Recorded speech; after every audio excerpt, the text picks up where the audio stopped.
क्या आपको नहीं लगता भारत सहित दुनिया के तमाम देशों के प्रभावशाली लोगों के जीवन में ऐसी क्या परिस्थितियां रही जिसने उनके जीवन को मोड़ कर रख दिया?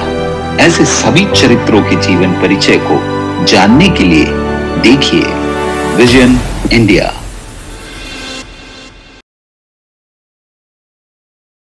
सत्यवादी राजा हरिश्चंद्र। जो मनुष्य अपने सत्य और धर्म पर दृढ़ रहता है वह कभी किसी परीक्षा से पीछे नहीं हटता।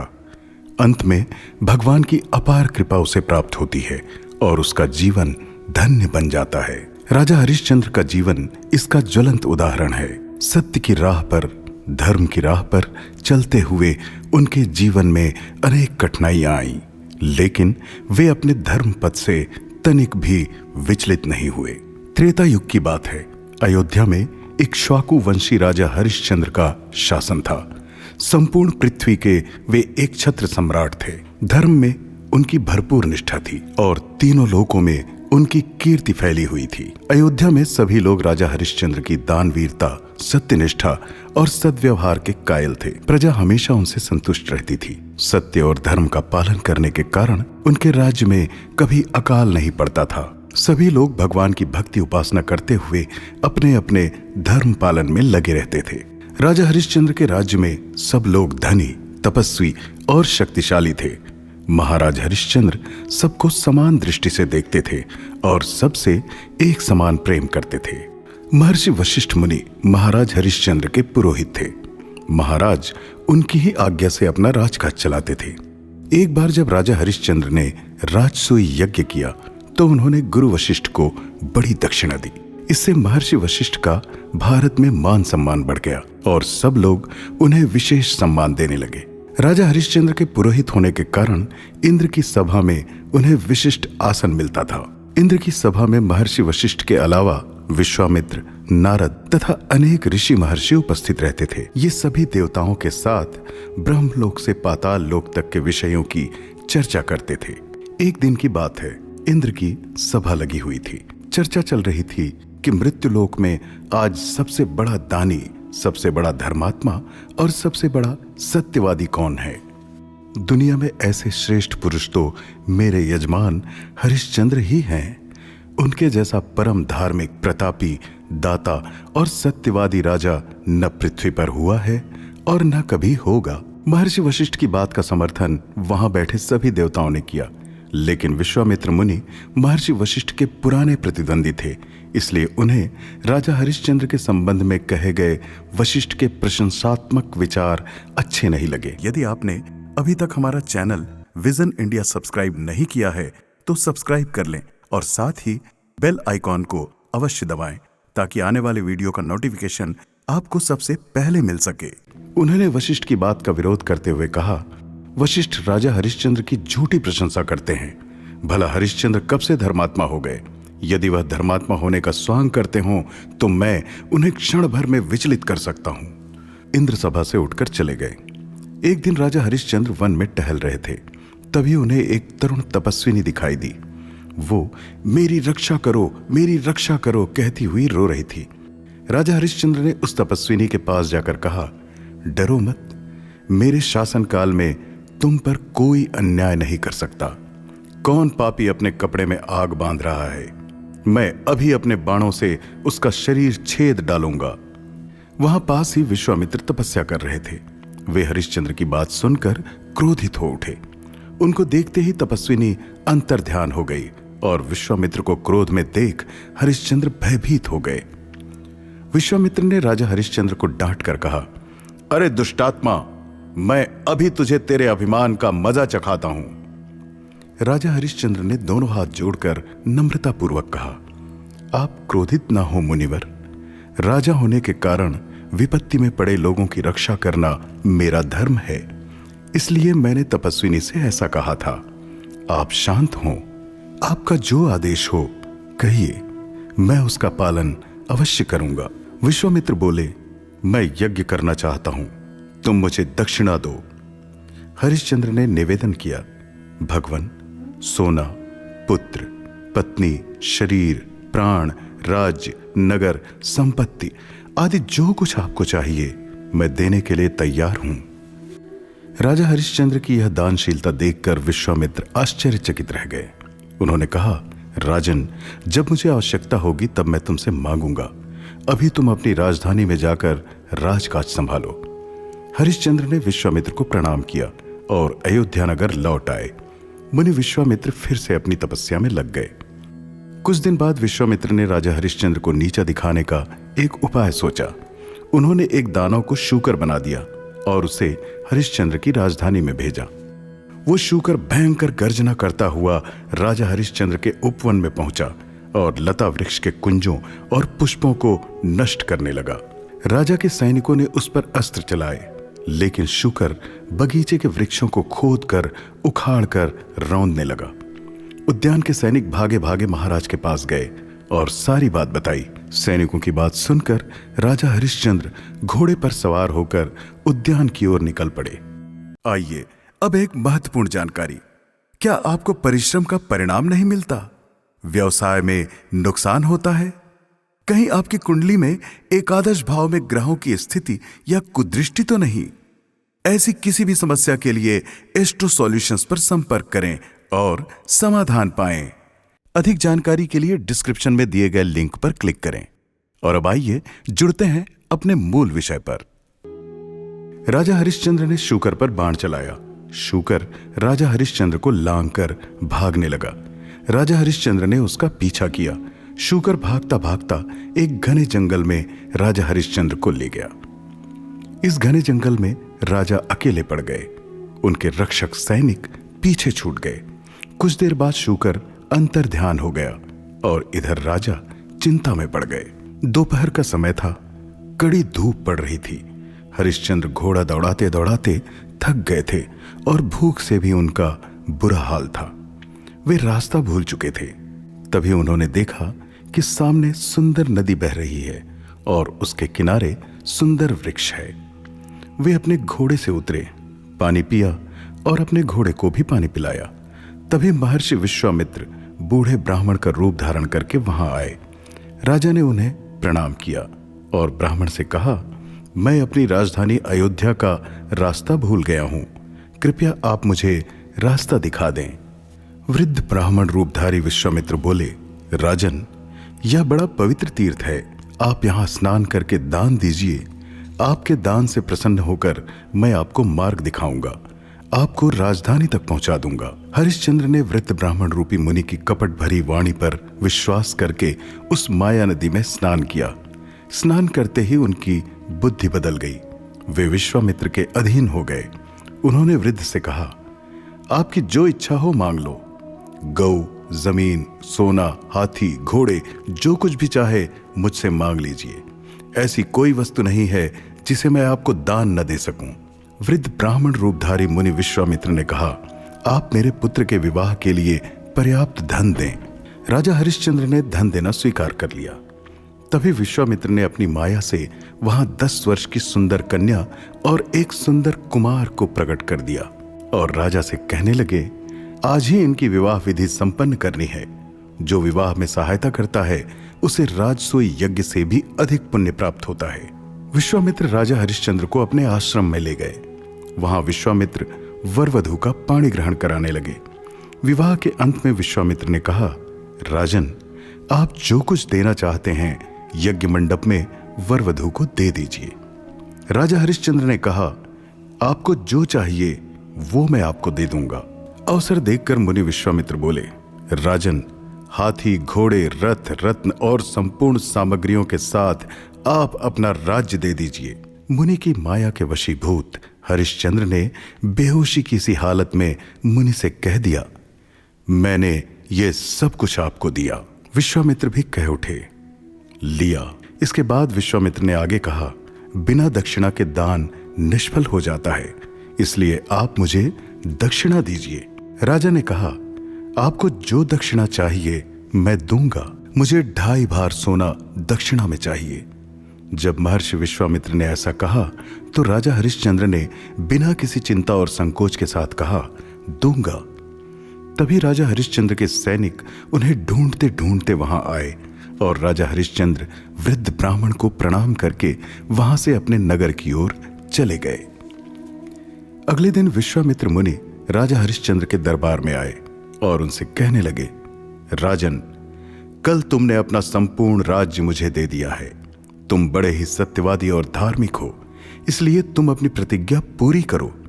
तुम यह राज्य छोड़कर चले जाओ और दक्षिणा के 2.5 भार सोने का प्रबंध करो। मुनि के वचन सुनकर राजा हरिश्चंद्र ने अपने कोषाध्यक्ष को पास बुलाया और उसको 2.5 भार सोना लाने को कहा। जब कोषाध्यक्ष सोना लेकर आया तो विश्वामित्र ने हरिश्चंद्र से पूछा, हरिश्चंद्र, जब तुमने मुझे अपना सारा राज्य ही दे दिया है तो यह कोष और कोष का सोना तुम्हारा कहां रहा, जिसे तुम मुझे देना चाहते हो? राजा हरिश्चंद्र बोले, आप ठीक कह रहे हैं, यह सब तो अब आपका ही हो चुका है। आप मुझे कुछ समय दीजिए, मैं आपको 2.5 भार सोने की दक्षिणा अवश्य दूंगा। महर्षि विश्वामित्र आदेश भरे स्वर में कहने लगे, राजन, अब यह राज्य मेरा हो गया है। यह पृथ्वी तुमने मुझे दे दी, अब तुम्हें इसमें रहने का कोई अधिकार नहीं है। जिन आभूषणों को तुम पहने हुए हो, इन्हें उतार दो और अपनी स्त्री व पुत्र के साथ वल्कल वस्त्र पहनकर महल से तुरंत निकल जाओ। तुमने जो प्रतिज्ञा की है उसे पूरी करो। यदि आपने अभी तक हमारा चैनल विजन इंडिया सब्सक्राइब नहीं किया है तो सब्सक्राइब कर लें और साथ ही बेल आइकॉन को अवश्य दबाएं ताकि आने वाले वीडियो का नोटिफिकेशन आपको सबसे पहले मिल सके। राजा हरिश्चंद्र ने अपनी धर्मपत्नी शैव्या और पुत्र रोहित को साथ लिया और वल्कल वस्त्र धारण करके राजमहल से बाहर निकल गए।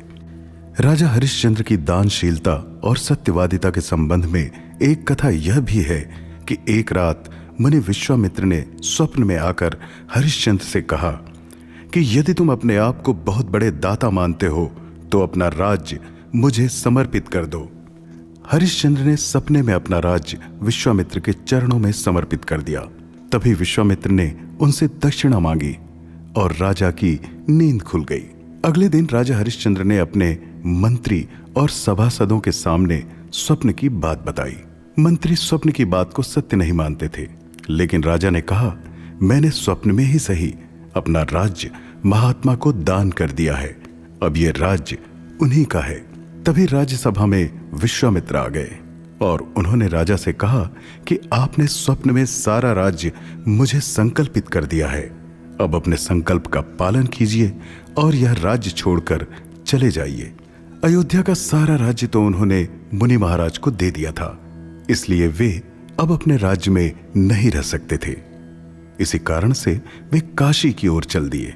विश्वामित्र ने राजा से कहा था कि जिस दिन 1 महीना पूरा होगा उस दिन यदि तूने मुझे अपने दान की पूरी दक्षिणा नहीं दी तो मैं तुम्हें भस्म कर डालूंगा। हरिश्चंद्र अपनी पत्नी शैव्या और पुत्र रोहिताश्व को लेकर पैदल पैदल जब काशी के निकट पहुंचे तो 1 महीना पूरा होने में केवल 1 ही दिन शेष था। काशी नगर अभी कुछ दूर था। चलते चलते तीनों प्राणी थककर चकनाचूर हो गए थे। नगर में प्रवेश करने से पहले ही शैव्या थक कर बैठ गई। रोहित को उस समय बहुत जोरों की भूख लगी थी, इसलिए वो अपने पिता से कहने लगा, पिताजी, मुझे भूख लगी है। अपने पुत्र की भूख मिटाने के लिए हरिश्चंद्र भोजन कहां से खरीदते? उनके पास तो एक भी पैसा नहीं था। वे और उनकी पत्नी अपने वस्त्राभूषण उतारकर और वल्कल पहनकर आए थे।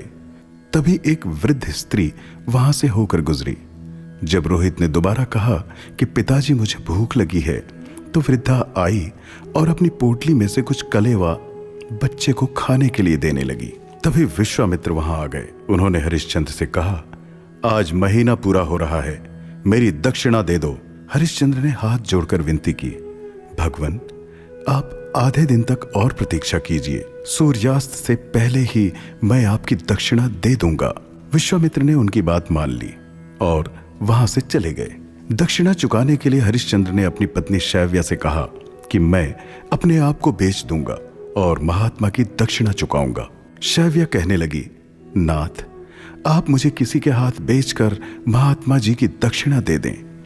इतना कहकर भूख, प्यास और थकावट की मारी शैव्या कमजोरी के कारण मूर्छित हो गई।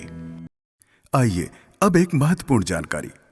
कहीं आपकी बीमारी व खराब स्वास्थ्य का कारण आपकी कुंडली में प्रथम स्थान का स्वामी रोग स्थान में जाना या अष्टम स्थान मृत्यु स्थान में जाना या ग्रहों की कुदृष्टि तो नहीं? ऐसी किसी भी समस्या के लिए एस्ट्रो सॉल्यूशंस पर संपर्क करें और समाधान पाएं। अधिक जानकारी के लिए डिस्क्रिप्शन में दिए गए लिंक पर क्लिक करें। और अब आइए जुड़ते हैं अपने मूल विषय पर। तभी विश्वामित्र वहां आ गए। उन्होंने अपने कमंडल का जल छिड़ककर शैव्या को जगाया और हरिश्चंद्र से बोले, 1 महीना कुछ ही समय में पूरा हो रहा है। तुम अपनी प्रतिज्ञा पूरी करो, अपने धर्म का पालन करो। यदि सायंकाल तक मुझे मेरी दक्षिणा नहीं मिली तो अनर्थ हो जाएगा। इतना कहकर विश्वामित्र चले गए। शैव्या ने हरिश्चंद्र से प्रार्थना की, आप मुझे काशी नगर के बाजार में बेच दीजिए और महात्मा जी की दक्षिणा चुकाइए। हरिश्चंद्र अपनी पत्नी और पुत्र को काशी नगर के बाजार में ले गए और जोर जोर से पुकारने लगे, नगरवासियों, मेरी बात सुनो। मैं अपनी प्राणों से प्यारी पत्नी को बेचना चाहता हूं। आप में से किसी सज्जन को दासी की आवश्यकता हो तो इसे खरीद लें। तभी एक वृद्ध ब्राह्मण वहां आया और कहने लगा, मैं इसे खरीदना चाहता हूं। मुझे एक दासी की आवश्यकता है। मेरी पत्नी घर के काम नहीं कर पाती। बोलो, इसका क्या दाम लोगे? हरिश्चंद्र विनय भाव से बोले, श्रीमान, जो आपको उचित लगे वही मूल्य दे दीजिए। वृद्ध ने शैव्या को देखकर कहा, तुम्हारी स्त्री सब प्रकार से योग्य और चरित्रवती मालूम होती है। जीवन भर यह अपने शील व्रत की रक्षा करेगी। इसकी अवस्था, कर्म, वय, रूप आदि उत्तम स्त्रियों के हैं, इसलिए इसका मूल्य 1 करोड़ स्वर्ण मुद्रा होना चाहिए। इतना कहकर वृद्ध ने अपनी थैली से कई स्वर्ण मुद्राएं निकालकर हरिश्चंद्र के हाथों में दे दी और शैव्या को अपने साथ ले जाने लगा। जब रोहिताश्व ने अपनी मां की साड़ी पकड़ ली तो वृद्ध रोहित को डांटने लगा। शैव्या ने तड़प कर कहा, ब्राह्मण देवता, आपने मुझे खरीद लिया। मैं आपकी दासी हो गई। मैं आपके साथ चलने को तैयार हूं, लेकिन मुझे अपने बच्चे को आंख भर देख लेने दीजिए। यह कहकर शैव्या ने अपने बच्चे को बड़े प्रेम से निहारा और उससे बोली, बेटा, मेरा स्पर्श मत कर, मैं अब दासी हो चुकी हूं। लेकिन रोहित ने मां मां कहकर शैव्या को और जोर से पकड़ लिया। तब उस बूढ़े ब्राह्मण ने क्रोधित होकर बालक रोहित को एक लात मारी। इससे बालक जमीन पर गिर पड़ा। शैव्या ने अपने दोनों हाथ जोड़कर ब्राह्मण से प्रार्थना की, मैं आपसे विनती करती हूं कि आप इस बच्चे को भी खरीद लें। यह मेरे पास रहेगा तो मैं आपके यहां मन लगाकर काम कर सकूंगी। शैव्या की प्रार्थना और बच्चे का मां के प्रति अटूट प्रेम देखकर वृद्ध ब्राह्मण ने शैव्या के पुत्र रोहित को भी साथ ले चलना स्वीकार कर लिया। वो मां बेटे को साथ लेकर चलने लगा। शैव्या ने मन ही मन अपने पति को प्रणाम किया और भगवान से प्रार्थना की, प्रभु, यदि मेरे स्वामी ने सच्चे हृदय से सत्य का पालन किया हो और मैं मन वचन कर्म से उनकी दासी हूं तो मैं अपने स्वामी से शीघ्र ही मिलूं। जब ब्राह्मण शैव्या और रोहित को लेकर जा चुका तभी वहां विश्वामित्र मुनि आ गए। उन्होंने हरिश्चंद्र से पूछा, मेरी दक्षिणा का प्रबंध हो गया? हाँ महाराज, यह लीजिए। इतना कहकर हरिश्चंद्र ने वृद्ध ब्राह्मण से पाई हुई सारी स्वर्ण मुद्राएं विश्वामित्र के सामने रख दी। विश्वामित्र ने वह धन हाथ में लेकर कहा, यह धन तो बहुत ही थोड़ा है, इतने से मेरी दक्षिणा पूरी नहीं होती। शीघ्र ही और दक्षिणा लेकर आओ। हरिश्चंद्र बोले, मैंने अपनी पत्नी और बालक को बेचा है। आप कुछ समय और प्रतीक्षा कीजिए, मैं आपकी दक्षिणा पूरी कर दूंगा। विश्वामित्र ने कहा, अब थोड़ा सा दिन बाकी है, सूर्यास्त के पहले ही इसका प्रबंध करना होगा। यदि समय से मेरी दक्षिणा मुझे नहीं मिली तो मैं तुम्हें सत्य से च्युत कर दूंगा। इतना कहकर विश्वामित्र चले गए। हरिश्चंद्र आवाज लगाकर कहने लगे, भाई, जब तक सूर्य है तब तक कोई मुझे खरीद ले। जो मुझे खरीदेगा मैं सब प्रकार से उसकी सेवा करूंगा। तभी धर्म चांडाल का वेश धारण करके वहां आया और हरिश्चंद्र से बोला, मुझे दास की आवश्यकता है, मैं तुम्हें खरीदूंगा, तुम अपना दाम बताओ। चांडाल की भीषण आकृति देख हरिश्चंद्र ने पूछा, आप कौन हैं श्रीमान? चांडाल ने उत्तर दिया, मैं प्रवीर नाम का चांडाल हूं। मेरा काम शवों का कफन लेना और जल्लादी करना है। प्रवीर चांडाल की बात सुनकर हरिश्चंद्र सहम गए। वे पवित्र सूर्य वंश में उत्पन्न हुए थे। वर्णाश्रम धर्म के विरुद्ध कभी भी उन्होंने कोई आचरण नहीं किया था। चांडाल की दास्ता स्वीकार करने को उनका हृदय नहीं मान रहा था, लेकिन अपने धर्म और सत्य की रक्षा करने के लिए हरिश्चंद्र ने ऐसा करना भी स्वीकार कर लिया। चांडाल ने अनेक स्वर्ण मुद्राएं देकर उन्हें खरीद लिया। तभी वहां विश्वामित्र मुनि फिर से आ गए। हरिश्चंद्र ने वो धन महर्षि को सौंप दिया और स्वयं चांडाल के पीछे पीछे चलने लगे। प्रवीर चांडाल हरिश्चंद्र को शमशान में ले गया। उसने हरिश्चंद्र को आदेश दिया, तुम यहां श्मशान में रहो। जो कोई यहां शव जलाने आए उससे कफन ले लिया करना। हरिश्चंद्र रात दिन श्मशान में रहकर चांडाल के आदेश का पालन करने लगे। वे श्मशान में आने वाले लोगों से शव जलाने का कर लेते और लोगों को रोते पीटते मरते जलते देखा करते। ये सब देखकर उन्हें सांसारिक जीवन से वैराग्य हो गया। उन्होंने श्मशान में रहकर देखा कि इस जीवन का और शरीर का अंत यही है। एक न एक दिन इस घाट पर सबको आना ही पड़ेगा। अच्छा ही हुआ कि मैं पहले ही यहां आ गया। जिस शरीर सुख के लिए राज्य की, स्त्री की, पुत्र की और धन की आवश्यकता थी, उस शरीर की जब यही गति होती है तो फिर उसके लिए धर्म से विचलित होना ठीक नहीं है। भगवान ने मेरी रक्षा की और मुझे संसार के मोह से बचा लिया। ऐसा स्मरण करके हरिश्चंद्र श्मशान भूमि में अपने कर्तव्य का पालन करने लगे। एक दिन आधी रात के समय कुछ लोग एक स्त्री को पकड़कर श्मशान लाए। प्रवीर चांडाल भी उनके साथ था। लोगों ने हरिश्चंद्र से कहा, तुम अभी इस स्त्री को मार डालो। हरिश्चंद्र बोले, मैं स्त्री पर शस्त्र नहीं चला सकता। मैं बिक गया हूं, यह सत्य है, किंतु मैं अपना कार्य कर रहा हूं। मेरा काम स्त्री का वध करना नहीं है। प्रवीर चांडाल ने हरिश्चंद्र को डांटते हुए कहा, मैं तुमसे जो कहूं तुम वही करो, यही तुम्हारा काम है। तुम खंजर लो और इस स्त्री को मार डालो। इतना कहते हुए चांडाल ने एक तीखा खंजर हरिश्चंद्र के हाथ में थमा दिया। उस स्त्री ने गिड़गिड़ाते हुए हरिश्चंद्र से कहा, भाई, मैं बड़ी विपत्ति में फंस गई हूं। मेरा नन्हा सा बेटा कुश लाने जंगल में गया था और वहां सांप के काटने से मर गया। जब मैं उसे ढूंढते ढूंढते उसके पास पहुंची तो इन लोगों ने मुझे पकड़ लिया और कहने लगे कि तू राक्षसी है और मुर्दों को खाने के लिए आई है। ये लोग मुझे पकड़कर यहाँ ले आए हैं।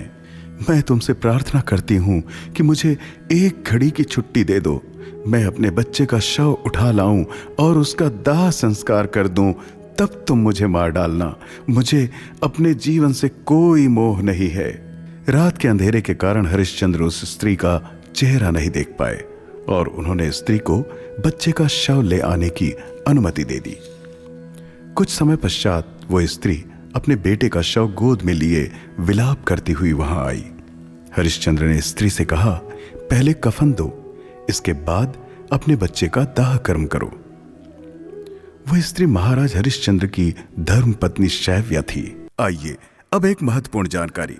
पति पत्नी में तनाव, गृह क्लेश, मनमुटाव, तलाक, ऐसा तो नहीं है कि आपकी कुंडली में सप्तम स्थान का स्वामी, जिस पर राहु, केतु, मंगल या किसी अन्य ग्रह की कुदृष्टि हो? ऐसी किसी भी समस्या के लिए एस्ट्रो सॉल्यूशंस पर संपर्क करें और समाधान पाएं। अधिक जानकारी के लिए डिस्क्रिप्शन में दिए गए लिंक पर क्लिक करें। और अब आइए जुड़ते हैं अपने मूल विषय पर। उसके पास कुछ भी नहीं था, वो कफन कहां से देती? महारानी शैव्या अपने पति को नहीं पहचान पाई। उन्होंने कभी कल्पना भी नहीं की थी कि मेरे पति चांडाल के वेश में होंगे। शैव्या रो रो कर अपने बेटे को पुकारने लगी, बेटा, तुम बोलते क्यों नहीं? हम किस पाप का फल भोग रहे हैं? मेरे स्वामी कहाँ हैं? उनका राज्य स्वेच्छा से गया। अपनी पत्नी और बच्चे को उन्होंने सत्य की रक्षा के लिए बेच डाला। आज उन्हीं चक्रवर्ती सम्राट राजर्षि हरिश्चंद्र का पुत्र अग्नि संस्कार के लिए श्मशान पर आया है और उसके शरीर पर कफन तक नहीं है। जब हरिश्चंद्र ने अपनी पत्नी के विलाप स्वर को ध्यानपूर्वक सुना तो उन्होंने शैव्या को पहचान लिया और यह कहते हुए बेहोश होकर जमीन पर गिर पड़े, अरे यह तो शैव्या है, मेरा रोहित नहीं रहा। कुछ क्षणों पश्चात जब हरिश्चंद्र को चेतना आई तो वे अपने मृत पुत्र रोहित का चेहरा देखकर विलाप करने लगे। बेटा कुमार, तुम्हें शव के रूप में देखकर मेरा कलेजा फट क्यों नहीं जाता? मुझ अधम ने तुम्हें भी तिनके के समान बेच दिया। आओ मुझसे बोलो बेटा, अपनी आंखें तो खोलो। इसके उपरांत महाराज हरिश्चंद्र संभल कर शैव्या से बोले, शैव्या, मैं पराधीन हूं, चांडाल का सेवक हूं, मेरा काम कफन लेना है। मुझे कफन देकर फिर तुम्हें अपने बेटे का अग्नि संस्कार करना होगा। शैव्या ने विनम्रता भरे स्वर में कहा, स्वामी, मेरे पास आपको देने के लिए न कफन का वस्त्र है और न धन है, केवल यह साड़ी ही मेरे पास है। मैं इसे ही आधा फाड़ कर आपको दिए देती हूं, आधे से मैं अपनी लाज को ढांक लूंगी। इतना कहकर जैसे ही शैव्या अपनी साड़ी फाड़ने को हुई, आकाश से गंभीर ध्वनि सुनाई दी, महाराज हरिश्चंद्र, आप धन्य हैं, आपका दान धन्य है, आपकी धीरता धन्य है, आपकी वीरता धन्य है। धीर वीर उदार पुरुषों के आप आदर्श हैं। इस आकाशवाणी के साथ महाराज हरिश्चंद्र और महारानी शैव्या पर आकाश से पुष्पों की वर्षा होने लगी। भगवान नारायण, ब्रह्मा, इंद्र, धर्म, लोकपाल, सिद्ध, गंधर्व, रुद्र आदि सभी के सभी राजा हरिश्चंद्र के समक्ष प्रकट हो गए। राजा हरिश्चंद्र ने सभी को प्रणाम किया। धर्म कहने लगे, तुम्हारी सहन शक्ति, सत्य और धर्मनिष्ठा से मैं प्रसन्न हूं। तुम्हें दर्शन देने के लिए स्वयं नारायण, शंकर, ब्रह्मा और इंद्र आदि यहां पधारे हैं। महर्षि विश्वामित्र भी वहां उपस्थित हुए। वे महाराज हरिश्चंद्र से बोले, राजन, मेरे कारण आपको बड़ा कष्ट उठाना पड़ा। जिस तपस्विनी को देखकर आपने क्रोध किया था वो एक माया थी। मैंने ही ब्राह्मण बनकर माया से बालक और बालिका बनाई थी और तुम्हें विवाह की लीला दिखाकर तुम्हारा सर्वस्व दान में ले लिया था। मैंने ही वृद्ध ब्राह्मण बनकर तुम्हारे पुत्र और पत्नी को खरीदा। मैंने ही सर्प बनकर तुम्हारे पुत्र को डसा। जो कुछ लीला आज रात में तुमने देखी है वो सब मेरी ही माया थी। तुम्हारी धर्मनिष्ठा देखकर मैं अत्यंत प्रसन्न हूं। इस संसार में आज से सत्यवादियों में तुम्हारी ही सर्वप्रथम गणना होगी। तुम्हारी कीर्ति अजर अमर रहेगी। सत्य स्वयं भगवान है, उसे धारण करना भगवान को धारण करना है। तभी इंद्र ने चारों तरफ अमृत की वर्षा की। केदारेश्वर का सारा मरघट दिव्य पुरुषों से भर गया। रोहिताश्व जीवित हो गया। उसका शरीर पहले की तरह ही स्वस्थ और सुकुमार हो गया। उसी क्षण राजा हरिश्चंद्र के शरीर पर दिव्य वस्त्र, दिव्य आभूषण और कभी न मुरझाने वाली माला आ गई। वे पूर्णतः स्वस्थ हो गए। अपने पुत्र और पत्नी को सही सलामत देखकर उनके हृदय में आनंद का संचार होने लगा। शैव्या भी दिव्य वस्त्राभूषणों से सुसज्जित होकर अपने पुत्र व पति के साथ खड़ी हो गई। सभी देवी देवताओं, ऋषि महर्षियों ने उन्हें आशीर्वाद प्रदान किया। राजा हरिश्चंद्र सत्य और धर्म की परीक्षाओं में खरे उतरे। अनेक कठिनाइयां और विपत्ति सहकर भी वे सत्य से विचलित नहीं हुए। ऐसे सत्य सेवक महाराज हरिश्चंद्र को कोटि कोटि नमन। ये वीडियो आपको कैसा लगा और आगे आप किस विषय अथवा चरित्र के बारे में वीडियो देखना चाहते हैं, कमेंट बॉक्स में अवश्य बताएं। और यदि आपने अभी तक हमारा चैनल विजन इंडिया सब्सक्राइब नहीं किया है तो सब्सक्राइब कर लें और साथ ही बेल आइकॉन को अवश्य दबाएं ताकि आने वाले वीडियो का नोटिफिकेशन आपको सबसे पहले मिल सके।